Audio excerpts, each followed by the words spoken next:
Nosso querido obreiro Auricélio, nosso querido obreiro Gilmar, estão aqui conosco nesse dia, para nós abordarmos esse tema, esse assunto. Queremos iniciar aqui com a leitura bíblica, está em Tito capítulo 2, versículo 11. Porquanto a graça de Deus se nos manifestou Salvador a todos os homens, educando-nos para que, renegadas as impiedades e as paixões mundanas, vivamos no presente século sensata, justa e piamente, aguardando a bendita esperança e a manifestação da glória do nosso grande Deus e Salvador, Jesus Cristo. Então, queridos, como o texto fala, que a graça de Deus se revelou para nós, e o próprio Deus tem nos preparado para a revelação do nosso Senhor Jesus Cristo até aquele grande dia. Porém, nós sabemos que antes daquele grande dia, muitas coisas deveriam acontecer, muitos sinais, muitas manifestações deveriam se manifestar. E nós ainda estamos hoje no século 21, 2000 anos depois que Cristo fez essas promessas de que voltaria.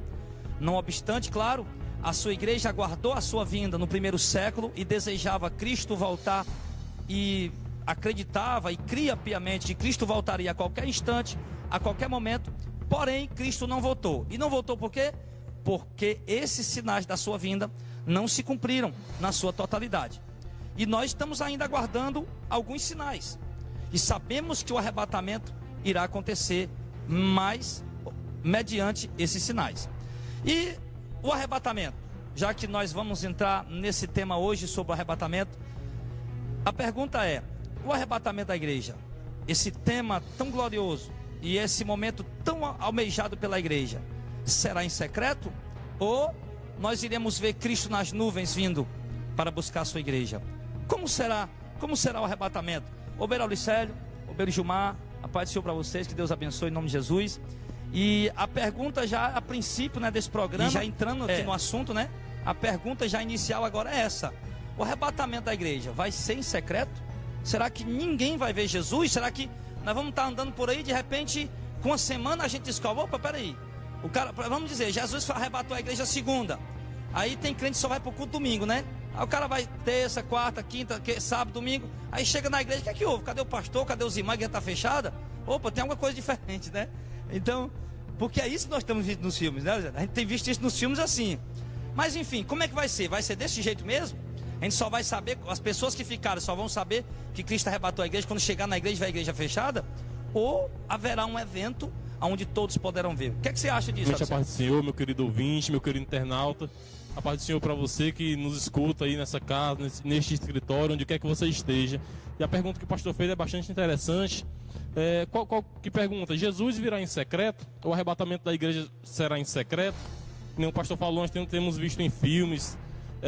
Existe um DVD chamado A Última Trombeta. Você pode pesquisar também esse DVD, A Última Trombeta. Os filmes deixados para trás, onde a igreja some ao redor do planeta, os crentes ao redor do planeta somem de uma hora para outra. Será que será assim? Vamos ver o que a Bíblia diz. Vamos deixar você com um pouquinho de curiosidade. Vamos ver ponto após ponto dentro das escrituras se será dessa maneira. Amém, glória a Deus. Irmão Gilmar, o que é que diz aí no programa, né? A paz do Senhor a todos.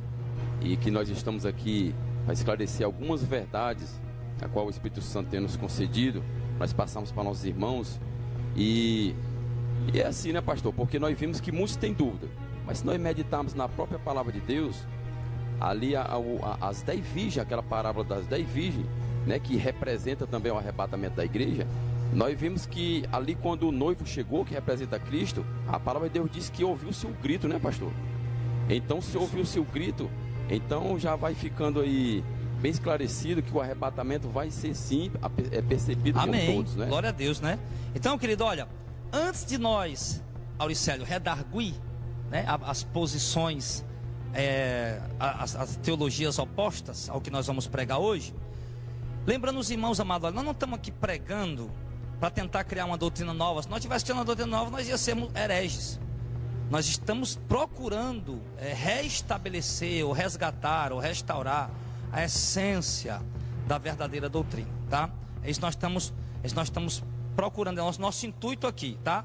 Refutar, claro, redarguir pensamentos contrários, doutrinas deturpadas, Pensamentos contrários, não só por ser pensamentos contrários, porque a questão aqui que está em pauta não é o nosso pensamento, de fato é o que as Escrituras falam. Então o que as Escrituras falam, por exemplo, sobre a vinda do Senhor? Ele diz aqui o seguinte, no verso de número 29, e logo depois da aflição daqueles dias, Mateus 24, 29, o sol escurecerá, a lua não dará a sua luz, as estrelas cairão do céu, e as potências do céu serão abaladas.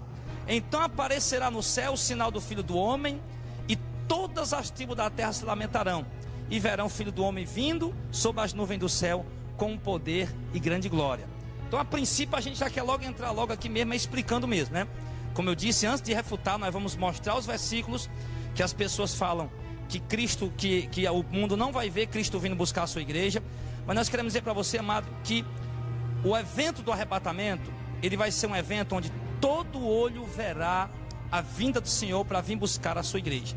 Todos os seres humanos que estão na terra verão Cristo vindo nas nuvens com poder e grande glória para buscar a sua igreja. Você vê Mateus 24, 30 diz que ele vai aparecer no céu, o sinal dele vai aparecer no céu. E quando ele aparecer no céu, o texto está mostrando aqui que o momento do arrebatamento, ele diz: todas as tribos da terra se lamentarão e verão o Filho do Homem sobre as nuvens do céu com grande poder e glória. Aí então, quando ele aparecer dessa forma, ele enviará os seus anjos com rijo clamor de trombetas, e ajuntarão seus escolhidos dos quatro ventos, de uma a outra extremidade do céu. Então o texto é claro em dizer que de fato ele virá, né, de uma forma visível, não é isso? De uma forma visível. Exatamente, pastor. Quando a palavra diz que será com poder e grande glória e rijo clangor de trombetas, não tem nada de secreto nisso. Pelo contrário, nós vemos aqui uma manifestação gloriosa e bem barulhenta. Essa trombeta, eu creio que sim, será literal. Nós iremos ver e iremos ouvir a manifestação do Senhor Jesus Cristo nos ares. Inclusive aqui, Gilmar e Auricélio, o principal texto que fala do arrebatamento, né? O principal texto que fala do arrebatamento da igreja. Aliás, só existe um texto na Bíblia que fala do raptus da igreja, né? Porque a palavra arrebatamento é raptus, que significa tirados repentinamente e com força. Em outros momentos tem versículo que se fala como aquele, né? Que o Senhor virá buscar o seu povo, mas não fala como.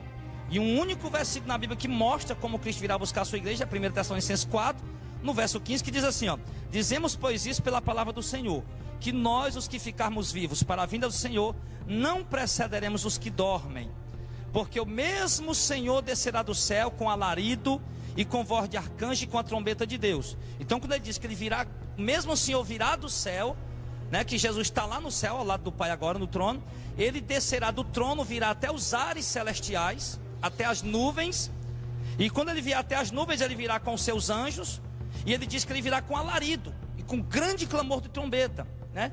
Lembrando que essa trombeta aqui não é a 7 trombeta do Apocalipse, ali é outro assunto. Essa trombeta é a trombeta do arrebatamento, que de fato será, como ele diz aqui, com grande alarido, com grande clamor de trombetas, onde os anjos virão, o texto deixa claro isso para nós, onde os anjos virão nas nuvens junto com Cristo, e Cristo virá ali com a apresentação gloriosa, majestosa, né?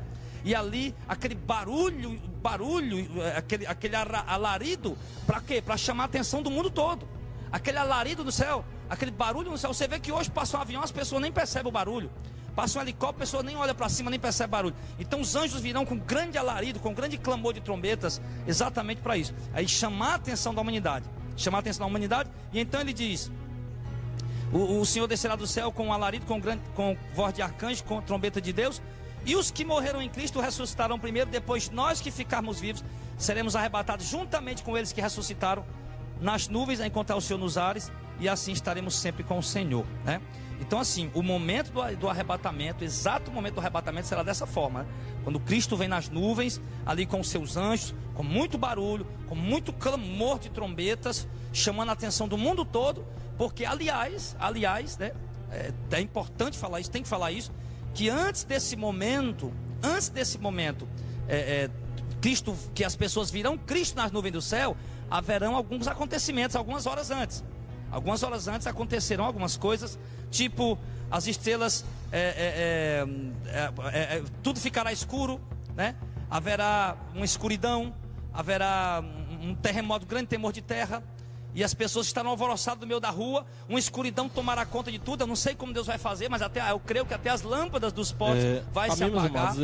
Para reforçar o que o pastor acabou de ler, aqui no livro de Atos, no capítulo de número 1, verso 10 e 11, diz assim a palavra do Senhor: E estando ele com os olhos fitos no céu, enquanto Jesus subia, eis que 2 varões vestidos de branco se puseram ao lado deles e lhes disseram: Varões galileus, por que estáis olhando para as alturas? Este Jesus, que dentre vós foi assunto ao céu, virá de modo como o viste subir. Ou seja, os varões estavam ali olhando para o céu, os varões galileus, após a subida do Senhor Jesus Cristo, e contemplando a subida do nosso Senhor Jesus Cristo. E os anjos disseram a eles: Varões galileus, por que vocês estão com os olhos fitos nos céus? Esse mesmo Jesus a qual vocês viram subir, vocês o verão descer. Ou seja, se Jesus subiu de forma visível, ele voltará de forma visível. Amém. Então, irmãos, nós vemos também aqui um versículo aqui em Apocalipse, no capítulo 1, e o verso 7, né? Que diz: Eis que vem com as nuvens, e todo olho verá, até mesmo aqueles que o transpassaram, e todas as tribos da terra se lamentarão sobre ele. Sim, amém, né?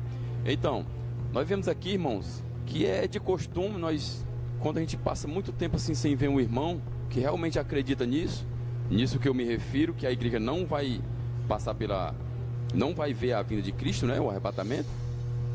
Você já percebeu que quando a gente encontra um irmão que faz muitos dias que a gente não vê ele tem aquele seguinte ditado, né? Aqui no Ceará nós falamos o ditado, né? A maneira de falar. Irmãos, há quanto tempo eu não lhe via? Eu pensei que tinha sido arrebatado. Quer dizer, para essas pessoas o arrebatamento vai ser em silêncio. É como se aquela pessoa tivesse sido arrebatada, né, irmão Célio? E aquela pessoa que está perguntando, nunca mais tinha lhe visto, eu achava que você tinha sido arrebatado. A gente mesmo tem esse ditado às vezes para o irmão, né? Isso. Mas o próprio texto que o Gilmar acabou de ler, Apocalipse 1:7, ele diz a mesma coisa que nós estamos lendo desde o começo, né? Que eis que vem com as nuvens e todo olho o verá. Todo olho o verá.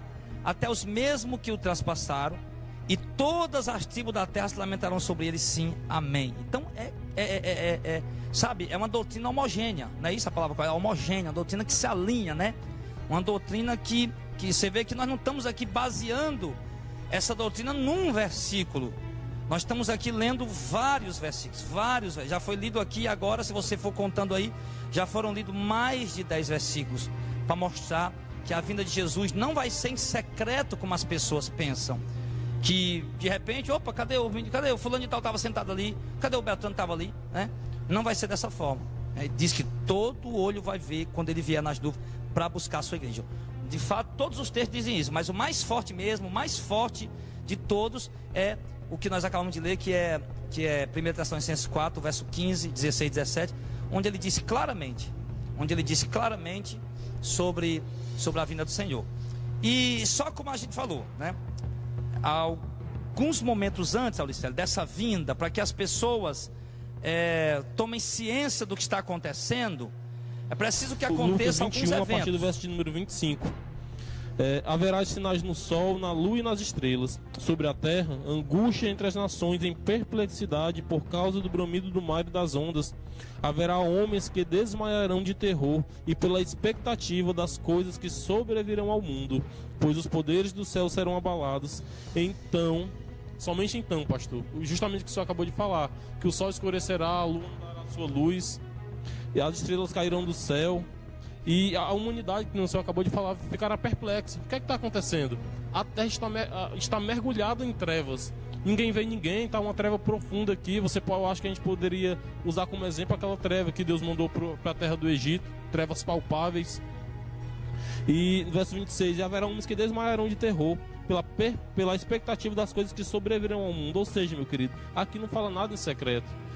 Nós vamos ver no verso 27 que ele diz: então, somente depois disso tudo, se verá o Filho do Homem vindo numa nuvem com poder e grande glória. Ou seja, não tem nada de secreto nesses acontecimentos, meu querido. Nós vemos trevas, vemos homens desmaiando de terror e de medo. Nós vemos o bramido do mar e das ondas. E então, depois disso tudo que o pastor acabou de falar, nós veremos o Cristo vindo. Ele diz assim no verso 12: e havendo aberto o sexto selo, olhei, e eis que houve um grande tremor de terra, e o sol tornou-se negro, com um saco de silício, e a lua tornou-se como sangue, e as estrelas do céu caíram sobre a terra, como quando o figo lança de si os seus figos verdes, abalada por um forte vento. E o céu retirou-se como um livro que se enrola, e todos os montes e ilhas foram removidos do seu lugar. E os reis da terra, e os grandes, e os ricos, e os tribunos, e os poderosos, e todos os servos, e todo livre se esconderam nas cavernas e nas rochas das montanhas, e diziam aos montes e aos rochedos: caiam sobre nós, e escondei-nos do rosto daquele que está sentado sobre o trono, e da ira do Cordeiro, porque é vindo o grande dia da sua ira, e quem poderá subsistir? Então, aqui nesse momento, irmão, o sexto selo, não é que a igreja vai ser arrebatada no sexto selo. Nós cremos que o sexto selo, ele está relatando o acontecimento, fatos que acontecerão dentro da sétima trombeta. Algumas pessoas, olha, quando lê o sexto selo, fica confuso. Eu passei muito tempo confuso quando eu li o sexto selo. Até o quinto selo eu entendia. Mas eu sabia que a igreja ia ser arrebatada na sétima trombeta, em Apocalipse capítulo 8, após aqueles acontecimentos. São acontecimentos em sequência. Cristo não pode de maneira alguma vir sem que aquelas 7 trombetas sejam tocadas. E cada trombeta, quando é tocada, ela traz um acontecimento, uma manifestação, um sinal para a igreja. Um sinal visível, notório, na terra, um sinal para a igreja. Certo? Então eu sempre soube que Cristo ia se arrebatar, ia tirar a igreja na sétima trombeta. Só que quando eu chegava na sexta trombeta, eu disse: poxa vida, aqui está falando já que Cristo está vindo. Então que negócio é esse? Não estou entendendo. Então Deus, ele tem nos mostrado o quê? Que os acontecimentos da sexta trombeta, esse relato da sexta trombeta, já que ele está falando da vinda do Senhor, isso está acontecendo, relatando, né, os acontecimentos da sétima trombeta. A sétima trombeta vai ser tocada. Então, quando a sétima trombeta for tocada, acontecerá algumas manifestações, como nós já conhecemos isso. O anticristo vai estar se manifestando, a perseguição contra a igreja. E então, nesse momento que a igreja estiver sendo perseguida, passando por essa grande tribulação que a igreja vai passar, como nós falamos aqui na semana passada, né? E então vai estar acontecendo nesse período essas coisas. Então a igreja está sofrendo, está sendo perseguida, está sendo maltratada, alguns irmãos estão sendo mortos, e de repente, ele diz aqui, acontece um grande tremor de terra, o sol escurece, a lua escurece, fica como sangue, as estrelas começam a cair, que assim, você vê para nós, até pouco tempo atrás, um meteoro passando era uma estrela cadente, né? E a gente sabe hoje que não é, são rochas, né? São meteoritos, fragmentos de meteoros.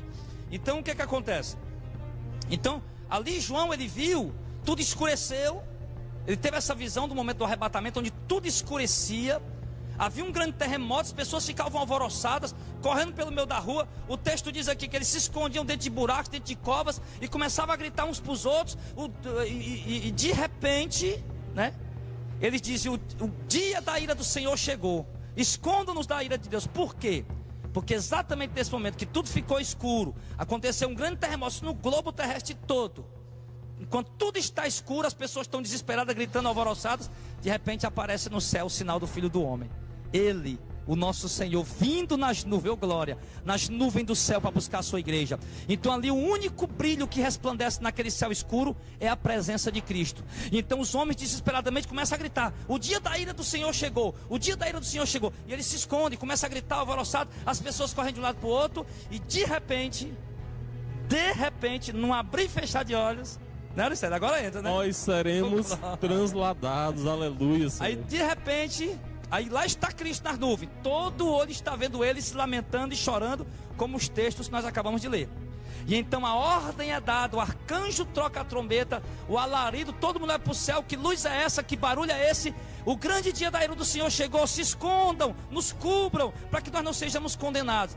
E então o Senhor dará a ordem, e quando o Senhor der a ordem, o Espírito do Senhor, que é o selo de Deus na nossa vida, ele saberá, o momento chegou. Então o Espírito Santo nos levará ao encontro do Senhor, num abrir e fechar de olho, como um relâmpago que se mostra do Oriente ao Ocidente, como, o que mais que ele usa?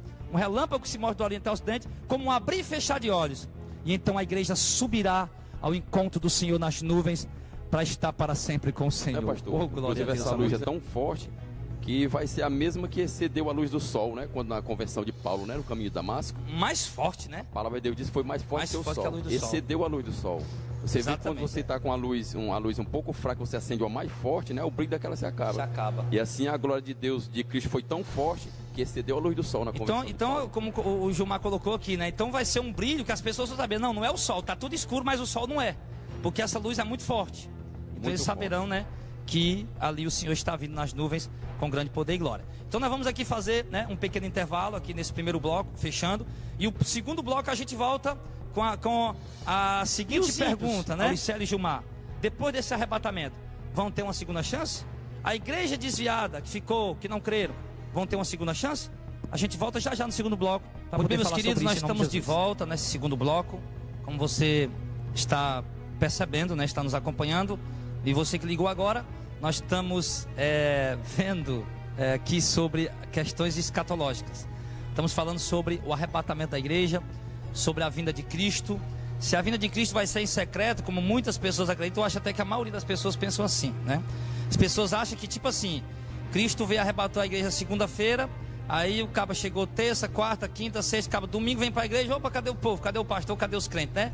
Não sei, eles sumiram, opa, então o que é que houve? Será que o arrebatamento aconteceu? Então algumas pessoas acham que vai ser assim, né? E na verdade não. Os textos são claros em dizer que a vinda do Senhor, o momento da vinda do Senhor, vai ser contemplada por todo o olho, todo o ser humano que habita na terra. Da forma como Deus vai fazer, nós não sabemos. Não sabemos como todos poderão ver Cristo vindo nas nuvens do céu. Não sabemos como Ele pode fazer isso. O Senhor é Deus, Ele pode todas as coisas. Ele é onipresente, Ele é onisciente, Ele é o Deus Todo-Poderoso. Ele sabe tudo, Ele pode tudo. Então eu não posso inclusive nós vimos aqui que vai haver um caos. Vai haver um caos no momento da vinda do Senhor. Algumas horas antes, eu não sei quanto tempo, mas o texto mostra que vai haver um grande terremoto, vai ficar tudo escuro, o sol vai escurecer, a lua vai escurecer, as estrelas vão cair do céu, ou seja, meteoros, asteroides, meteoritos vão estar passando, cruzando os céus, e o mundo estará em alvoroço, apavorado, todas as luzes estarão apagadas, haverá uma escuridão, umas densas trevas sobre a terra. Então, por conta disso, haverá caos. Os semáforos irão faltar a luz, e os carros irão bater uns nos outros. Enfim, haverá um caos terrível nesse momento, pessoas desesperadas. E eu acredito que nessa hora, no momento do arrebatamento, irmãos, obreiro Auricélio, obreiro Gilmar, se for durante o dia do período de aula, os pais estarão correndo desesperados para os colégios à procura dos seus filhos. Pessoas estarão na maternidade, outros estarão em hospitais. Enfim, uns terão notícia, né, naquele momento que os seus familiares foram arrebatados, sumiram. E ali as pessoas cairão em grande pranto, porque não creram no Senhor, não creram na sua mensagem, não se prepararam para a vinda do Senhor. Inclusive não apenas os ímpios, mas grande parte da igreja, a maior parte da igreja, não está se preparando para o dia do Senhor, não está preparada para a vinda do Senhor. Inclusive é isso que nós vamos falar agora, porque algumas pessoas têm acreditado, amados, que haverá uma segunda chance após o arrebatamento. Não, eu já ouvi crente dizer que quer ficar para a segunda chance. Não quero dar a primeira vez não, eu quero dar a segunda. Eu já ouvi pessoas me contarem relatos de crentes dizendo que não, eu ainda tenho projetos ainda, eu preciso realizar meus projetos. Quer dizer, as pessoas, irmão, não crê na vinda de Cristo, não espera, não deseja, não almeja. O apóstolo Paulo diz claramente em 2 Timóteo capítulo 4 que Cristo virá para resgatar aqueles que o esperam, aqueles que o aguardam, aqueles que amam a sua vinda, certo? Então, se nós vamos é porque nós amamos a vinda do Senhor. Meu pastor, inclusive, tem um irmão bem conhecido da gente, em que o pastor um certo dia, pregando lá na igreja que ele congrega, e ele chegava a dizer, o pastor pregando sobre a vinda de Cristo, sobre o arrebatamento, e ele tinha uma certa quantia para receber um atraso de uma aposentadoria, era um dinheiro, um valor bem elevado que ele tinha para receber. E naquele momento ele apontou, né, para ele mesmo e disse: se Cristo voltar agora, eu não vou não, meu dinheiro. Quer dizer, né, pastor, junta aí a falta do conhecimento, mas também por acreditar nessa segunda... É verdade. Então, exatamente. Isso é um perigo, isso é um perigo muito grande, esse negócio de acreditar numa segunda chance. Por quê? Acontece isso que o Gilmar está falando. Não, eu não posso ir agora não, quando eu receber meu dinheiro, não, eu vou ficar para a segunda chance. Isso é um perigo, por quê, meu irmão? Essa doutrina, irmão, olha, algumas doutrinas que entram dentro da igreja, as pessoas não percebem o mal que ela faz para a vida dos crentes, o mal que ela faz para a vida dos irmãos. Nós falamos aqui na semana passada da doutrina que diz que a igreja não vai ver o anticristo. Então quer dizer, o anticristo vai se manifestar. A Bíblia diz, 2 Tessalonicenses 2 diz que a igreja só vai ser tirada depois da manifestação do anticristo. Ou seja, o anticristo vai se manifestar e muitos crentes vão dizer, não é o anticristo não, pai. Não é o anticristo não, está aqui, a Bíblia diz isso, meus pastores, meus teólogos disseram isso. E o anticristo vai estar diante dos olhos dele, implantando o selo da besta, e ele vai aceitar o selo da besta, que o selo da besta vai ser algo que vai ser implantado de uma forma muito astuciosa, maliciosa e cheia de inteligência. E eles vão aceitar porque não estão acreditando que vão ver o anticristo. Do mesmo jeito é isso. As pessoas não acreditam que as pessoas acreditam que vai ter uma segunda chance. E aí, Auricélio, vai ter segunda chance? Para quem ficar? Por sinal, quem não for eu vi arrebatado? vocês falando aqui, aí lembrei, tem gente na minha família que já chegou a dizer para mim que antes de conhecer essa doutrina que nós estamos pregando aqui hoje, essa pessoa pensava em ir na segunda chance. Segunda chance, ou seja, segunda chance, eu ouvi alguém brincar e dizer, é o purgatório dos crentes. É o purgatório dos crentes. A igreja romana prega que se a pessoa morrer, vai para um purgatório e tem chance de sair de lá. Igualmente, os crentes pensam que quando Jesus voltar, terá uma segunda chance para arrependimento. Mas a palavra de Deus nos diz, meus amados, aqui em 2 Pedro, capítulo 3, no verso de número 7, diz: ora, os céus que agora existem e a terra, pela mesma palavra, têm sido entesourados para o fogo, estando reservados para o dia do juízo e destruição dos homens ímpios. Então, querido, se você não quer saber de Jesus Cristo, não quer saber da palavra de Deus, quer andar em desobediência, o que está reservado para você é o fogo, é o dia do juízo, quando Cristo voltar a se manifestar em glória, que nem o pastor leu em Apocalipse capítulo 6, a partir do verso 12. Inclusive, 1 Tessalonicenses, capítulo 1, do verso 7 ao 10, quando ele fala da vinda do Senhor, ele diz que o Senhor virá como labareda de fogo, tomando vingança dos que não conhecem a Deus e dos que não obedecem ao Evangelho de nosso Senhor Jesus Cristo. Então, quando ele vier, ele vai vir para isso, para tomar vingança dos que não conhecem a Deus e dos que não obedecem ao seu santo Evangelho. Agora, eu creio que os pontos mais fortes que deixam claros para nós que não haverá uma segunda chance, inclusive, isso é uma doutrina muito forte dentro da igreja, que não há um único versículo que diga vai haver uma segunda chance. Essa doutrina ela entrou na igreja não faz nem muitos séculos. Nunca se foi pregado que haveria uma segunda chance. Nunca a igreja ensinou que, irmãos, haverá uma segunda chance. Você não vê isso nas cartas dos apóstolos. Você não vê isso na mensagem de Cristo. Bem tardia do início do século XIX. Que a gente vai mais na frente contar a história de como surgiu essa doutrina. Então essa doutrina surgiu no início do século XIX, né?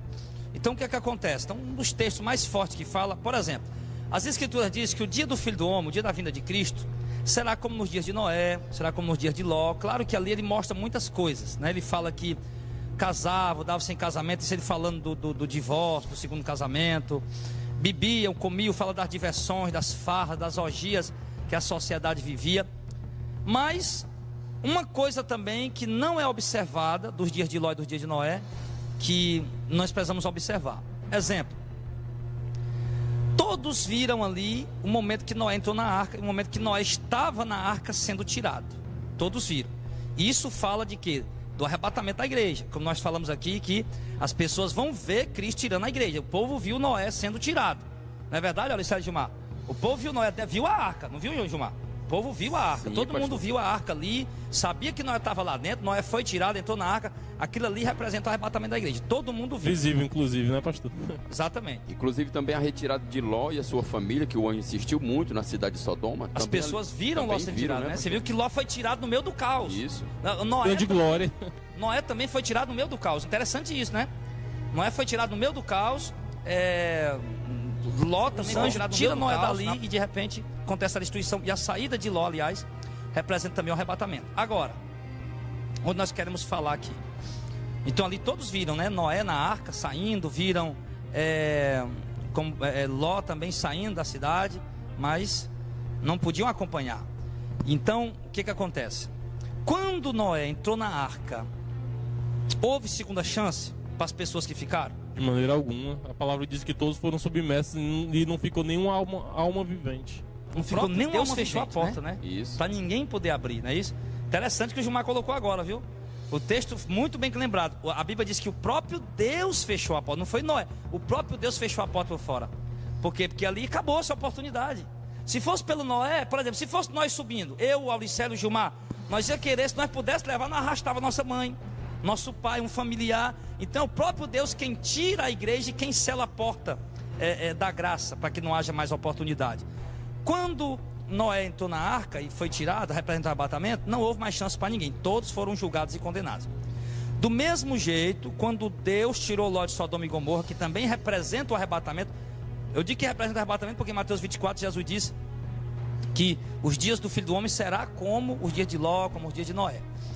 Então quando o Senhor Deus tirou Ló de Sodoma e Gomorra, houve segunda chance para alguém? Uma.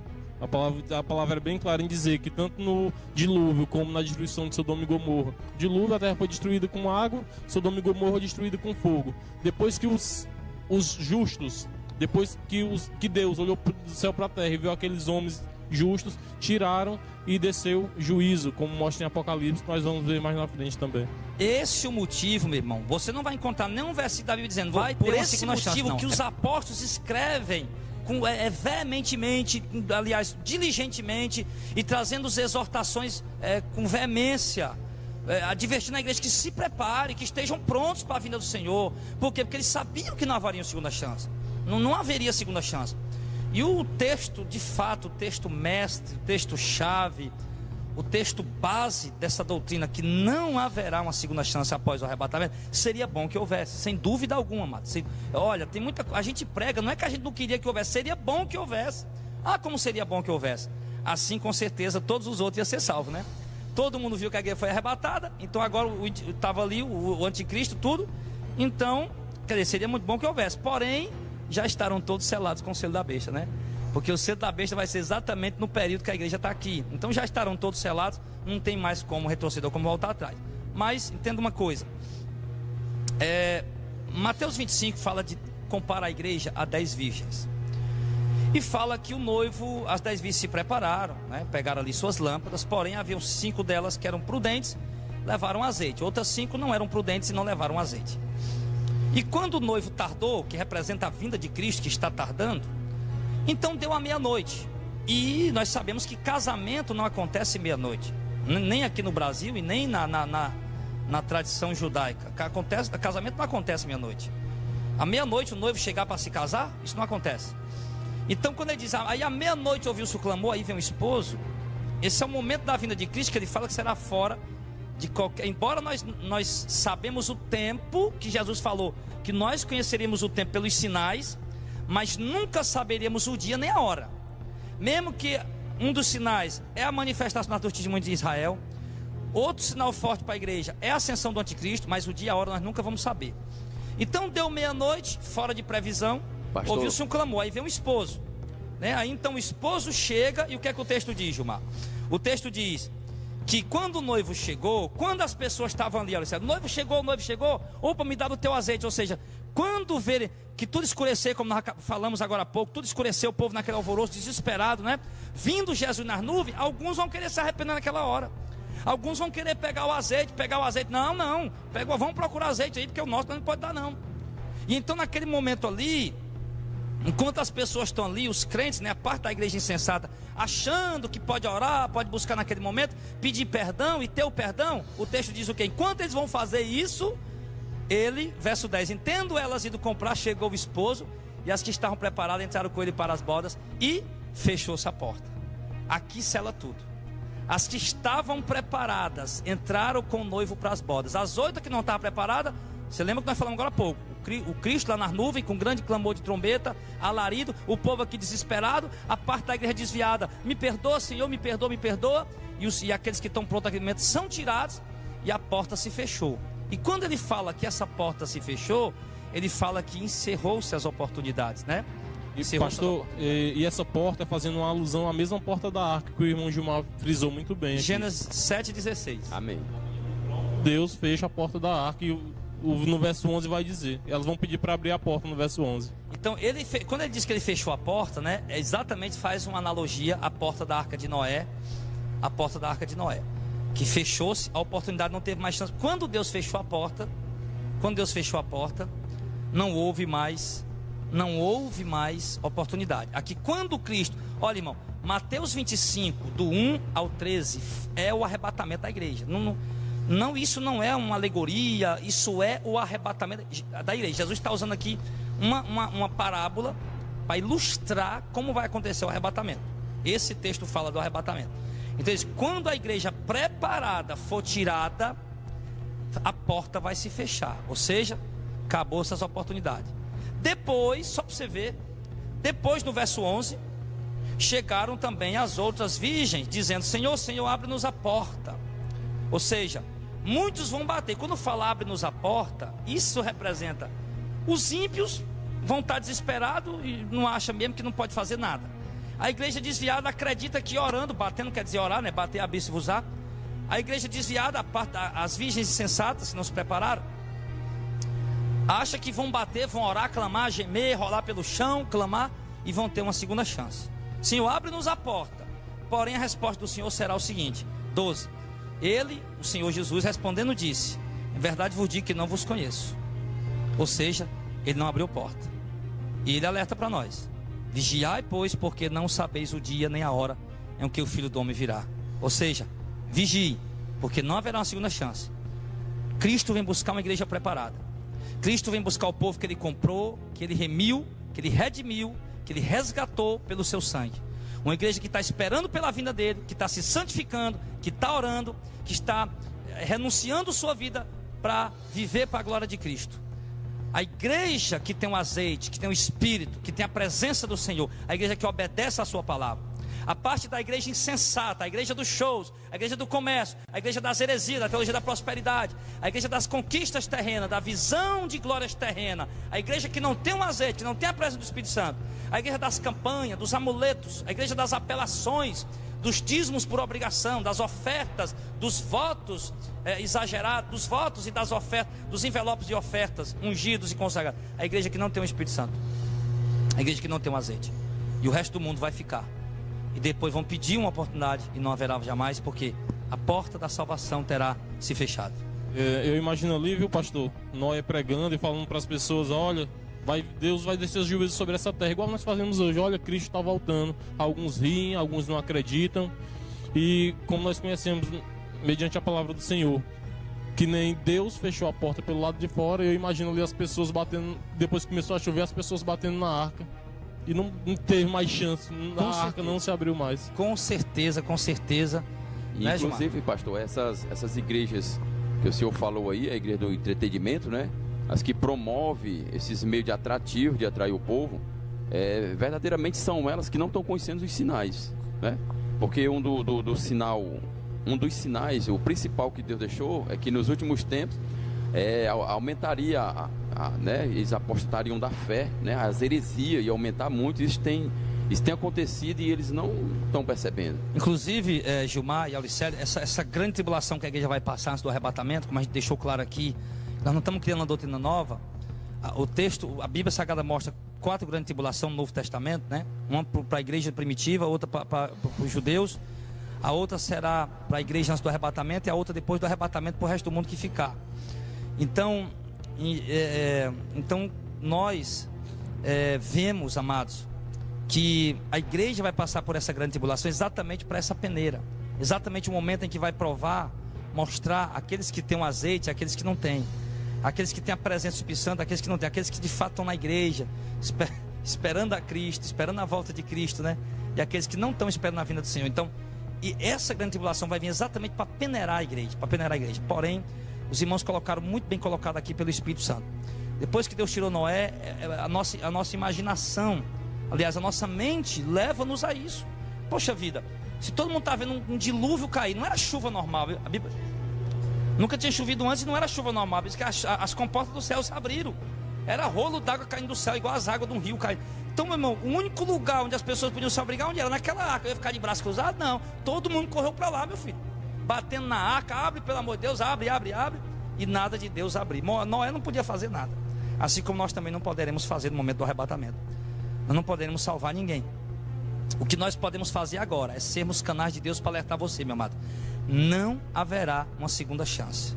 Essa doutrina, como o Mauricélio falou, é uma doutrina nova, é uma doutrina que entrou na igreja há pouco tempo, e é 1830, e é uma doutrina, amados, que está confundindo a mente da maioria das pessoas, tá?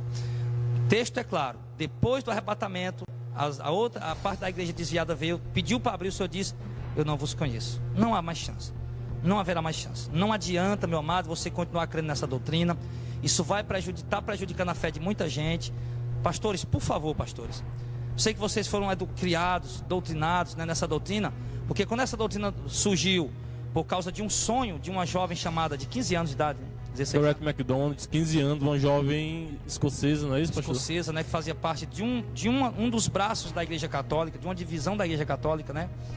E um teólogo da época chamado John Nelson Darby, ele ao tomar o conhecimento da doutrina da Margaret MacDonald, essa jovem católica, ele já pensava dessa forma. Então ele alinhou o sonho que ela teve com o que ele acreditava, e ali eles criaram essa doutrina do pré-tribulacionismo, ou seja, que a igreja não vai passar por uma grande tribulação e que a igreja vai ter uma segunda chance depois do arrebatamento. E essa doutrina depois ela foi ganhando força dentro do sistema. Inclusive os próprios seguidores, né, da doutrina deles disseram que nós criamos uma nova doutrina. Eles mesmos diziam isso. Eles se orgulhavam de agora ter criado uma nova doutrina, uma nova Ninguém doutrina. Nunca tinha pregado, eles mesmos falavam isso. Exatamente, né? Que nunca tinham pregado antes. Eles viajaram por mundo afora pregando essa nova doutrina, de que o arrebatamento da igreja seria em secreto, de que o arrebatamento seria antes da grande tribulação, que depois do arrebatamento, só aí então o anticristo surgiria, e que haveria uma segunda chance para aqueles que ficarem. Geralmente os crentes nominais, né? Crentes que estavam apenas indo para a igreja e não estavam sendo igreja, ou seja, não estavam obedecendo a palavra de Deus. Agora, o que aconteceu? O grande problema qual foi? Alguns teólogos da época, houve uma tradução da Bíblia de Scofield, onde haviam comentários do John Nelson Darby. E a Bíblia Scofield, o Scofield, ele alinhava muito com a doutrina do John Nelson Darby e da Margaret MacDonald. Então, quando ele imprimiram a Bíblia Scofield, os comentários eram comentários alinhados nessa visão, né? Aqueles comentários nas notas de rodapé, os comentários teológicos, eram alinhados nessa visão da Margaret MacDonald e do John Nelson Darby.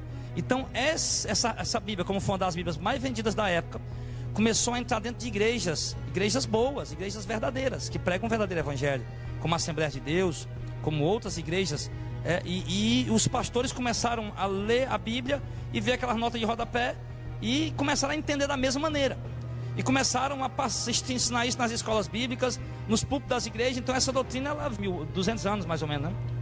200 anos, de 1830 para cá. Mais ou menos isso daí. Teve outro expoente, esse Walvoord chamado Walvoord. Ele é o grande expoente dessa doutrina. Ele foi um dos que também, igualmente o John Nelson Darby, igualmente a Bíblia, o Scofield, ele também foi um dos grandes expoentes que pregou essa doutrina veementemente. Porém, ele mesmo, num livro chamado The Rapture Question, ou seja, a questão do arrebatamento, ele fala na página 148 que o pré-tribulacionismo não é bem, como posso dizer, não é bem visto na Bíblia. Ou seja, a Bíblia não fala esclarecidamente sobre o pré-tribulacionismo. Quer dizer, a doutrina que ele pregava, ele mesmo disse que a Bíblia não fala muito claramente sobre aquele assunto. Inclusive, ainda sobre esse assunto, né, algumas pessoas acabam se confundindo que haverá uma segunda chance, quando nós vimos aqui claramente que não haverá. Nós vimos aqui, como os dias de Noé, Mateus 25, que é o texto base para isso. Não é um versículo, são 13 versículos pelo menos. Mas alguns firmam-se nessa doutrina, Auricélio, baseados no que está em Apocalipse capítulo 7 e em Apocalipse capítulo 20, quando diz: esses são os que vieram de grande tribulação. Então, como eles aprenderam na doutrina teológica da igreja deles, a denominação deles, que a igreja não ia passar por uma grande tribulação, então forçosamente eles se obrigaram a crer que aquelas pessoas ali que vieram de grande tribulação é o povo da segunda chance. Aí a gente vê que a coisa só vai piorando, né? Cria uma doutrina errada e precisa distorcer outras coisas. Então, quando eles lêem ali, esses são os que vieram de grande tribulação, né? Lavaram as suas vestes no sangue do Cordeiro e andaram com ele de branco porque são dignos. Outro lá em Apocalipse capítulo 20, quando ele diz que esses são os que não aceitaram o sinal da besta, e foram fiéis ao testemunho de Cristo, e não se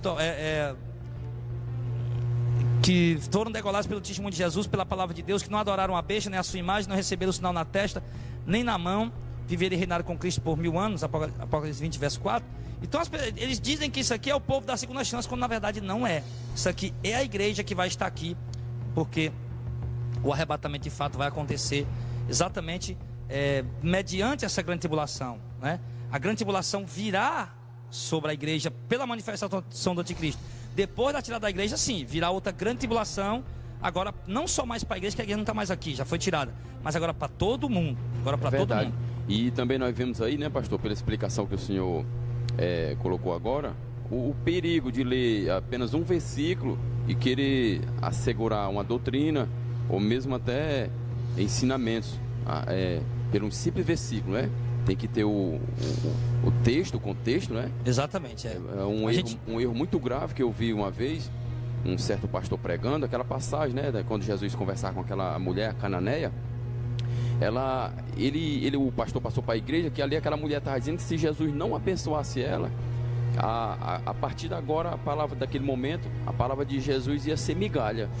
Então, mais na frente eu vi no contexto que Jesus viu foi grande fé naquela mulher, admirou Exatamente. A fé daquela mulher. Então é o perigo de ler um versículo, né, e que não leu o contexto, né? Isso, não leu Inclusive o contexto. Outro dia a gente estava fazendo um protesto, né, num show gospel, e saiu um rapaz lá e veio tentar nos contestar, ou veio nos contestar e tentar nos refutar.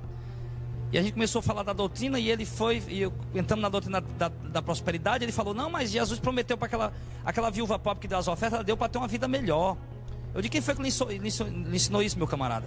Não, a minha igreja, o meu pastor. Eu digo: olha, esse texto não está falando que ela deu esperando uma vida melhor, ela deu por amor. Então eles pegam um texto fora de um contexto e acabam criando uma doutrina e acabam prejudicando a fé das pessoas. Falam muito que Jesus veio para nos dar vida e vida em abundância, usando que essa vida em abundância é uma vida com riqueza aqui nessa terra. Sendo que é a vida eterna. A vida em abundância é uma vida que não acaba, é a vida eterna. Eles dizem que isso é dinheiro. Tudo bem, se eles querem trocar a vida abundante e eterna por uma vida abundante de dinheiro, que é passageira, nada passageiro é abundante, né? Será que Jesus estaria se contradizendo, que está prometendo uma vida com abundância aqui nessa terra, e na outra passagem ele disse que nós não devemos voltar nossos corações para a riqueza, que nós deveríamos seguir ou a Deus ou as riquezas, um dos dois, que não dá para seguir os dois? E nós percebemos, pastor e irmão Auricelli, e os nossos irmãos também que estão sintonizados, que essas pessoas, eles não deixam com que a gente explique a verdade, né? A verdade que pela misericórdia nós aprendemos. Fica bem parecido quando Pilatos, né, interroga Jesus, quando Jesus disse que veio, né, para mostrar a verdade. Você vê que ali Pilatos sai de perto de Jesus, né? Ele não dá, vamos dizer, a chance de Jesus falar a verdade para ele. De maneira né? alguma, queridos, nós queremos aqui dizer que nós estamos com toda a verdade, que nós estamos com toda a razão, certo? Nós sabemos que o assunto escatologia é um assunto muito polêmico, muito complicado, de visões diversas, tá? Nós não estamos aqui chamando todo mundo de herege. A gente sabe que há, obviamente, um texto. Não, esse texto aqui parece que está querendo dizer isso. Não, ele parece que está querendo dizer isso. De fato, há textos que eles direcionam para alguns sentidos, que algumas vezes a gente não consegue entender claramente o que aquele texto quer dizer. Mas uma coisa que eu adotei para mim, e passo isso para os obreiros do nosso ministério que prega a palavra, é que um texto, para se interpretar um texto de uma forma correta, ele precisa se alinhar com todo o resto da doutrina. Se a doutrina toda diz uma coisa e um texto apenas diz algo diferente, então peraí, a gente tem que ver, não, esse texto ele tem alguma coisa que eu não estou entendendo. Ou ele foi traduzido de uma forma errada, ou eu não estou entendendo o que ele quer dizer. Porque eu já li 10 outras passagens, diz uma coisa, esse texto aqui está contrariando, então eu vou procurar entender melhor esse texto, como por exemplo aquele texto do casamento, né? Em todas as 1 Coríntios 7, Romanos 7, as outras passagens dos evangelhos que Jesus disse que a mulher não deve deixar o marido, se deixar que fique sem casar ou que volte para o marido. Paulo diz em Romanos 7 que a mulher que deixa o seu marido e casa com outro, tendo o seu marido vivo, está em adultério. Mas se o marido morrer, está livre da lei do marido para casar com quem quiser. Jesus diz que se o homem deixar a mulher e casar com outra, está adulterando. E quem casa com a repudiada ela não teve nem culpa de ter sido repudiada, mas quem casa com ela também comete adultério. Aí há um único versículo onde diz que, a não ser por causa de porneia, né, de prostituição, está cometendo, o homem que deixar a sua mulher e casar com outra, a não ser por causa de prostituição. Pega esse texto e acha que Jesus está mandando o cara casar de novo. acha que Jesus está dando ali um álibi, incentivando a pessoa a casar novamente.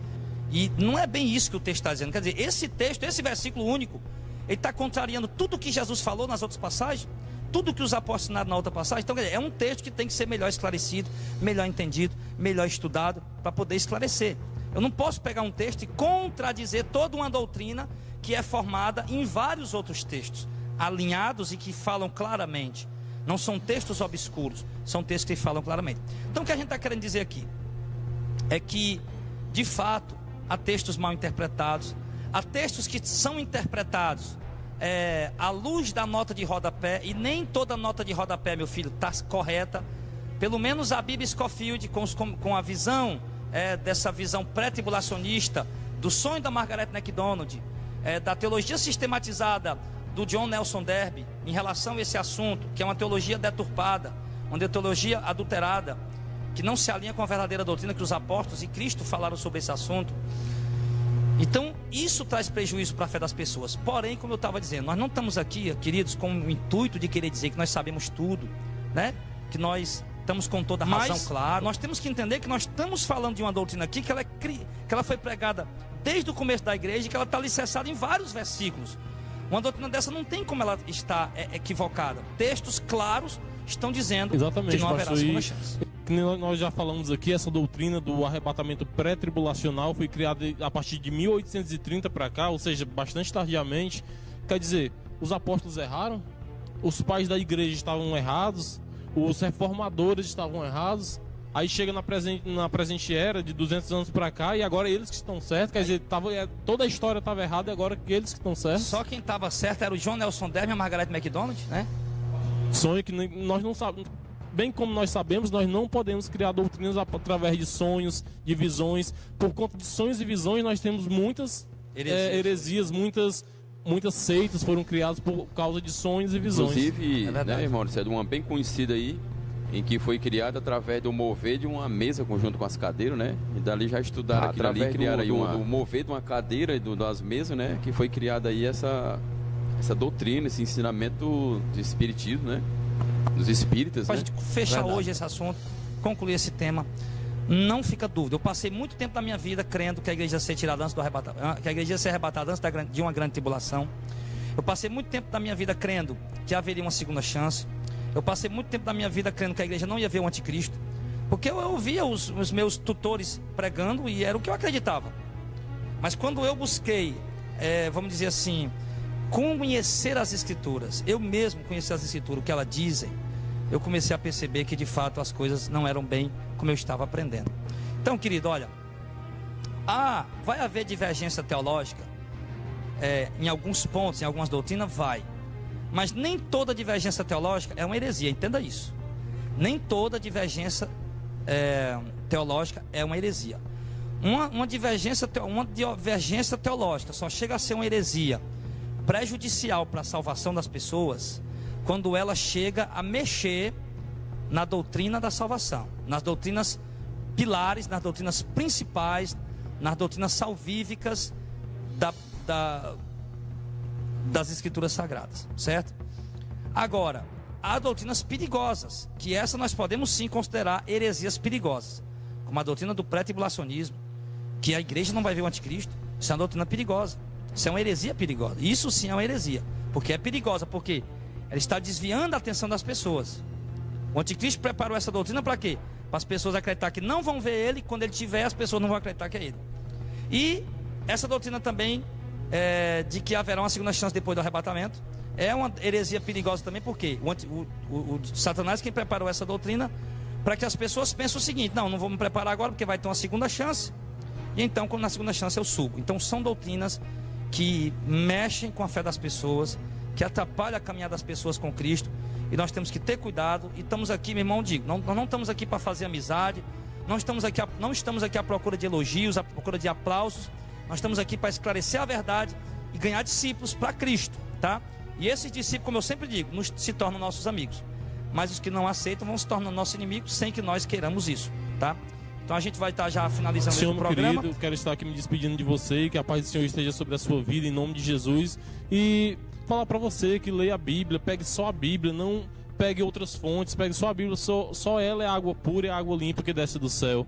E mais uma coisa, meu querido, essa doutrina que nós acabamos de pregar, ela foi bastante difundida no Brasil e no mundo por conta de filmes, por conta de seriados, como por exemplo, Deixados para Trás, no tempo era o LP A Última Trombeta. Tem coisa boa nesse filme? Quer dizer, nós pregamos aqui, se a igreja será tirada, o anticristo vai perseguir quem? Pense nisso, reflita sobre essas coisas, pegue somente a Bíblia, leia Daniel, leia Apocalipse, leia Tessalonicenses, leia Mateus capítulo 24, Marcos 13 e Lucas 21. E aqui eu agradeço a minha oportunidade. Fica com Deus em nome de Jesus. Meus amados, eu deixo aqui a minha paz a todos que participaram, que acompanharam esse debate santo, a qual se refere às coisas que devemos tirar proveito da parte de Deus. E eu deixo aqui, irmãos, um versículo que você possa meditar. 2 Coríntios 5,10 diz que ninguém pode pôr outro fundamento a qual já foi posto, que é o Senhor Jesus. Então, meus irmãos, as pregações por sensacionalismo, os amuletos, as campanhas, tudo que vem lhe oferecendo a vocês nas igrejas hereges, para que segure vocês no templo, que nós referimos à igreja, o templo de pedra, que sabemos que a igreja somos nós.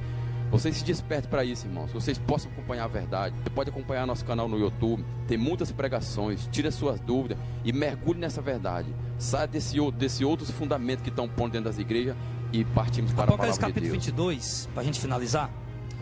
No verso 6 diz: essas palavras, e disse-me, essas palavras são fiéis e verdadeiras. O Senhor, o Deus dos santos profetas, enviou o seu anjo para mostrar ao seu servo as coisas que em breve hão de acontecer. Eis que cedo venho.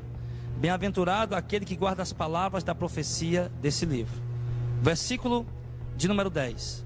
Não cele as palavras da profecia desse livro, porque o próximo está o tempo. Quem é justo, faça injustiça ainda.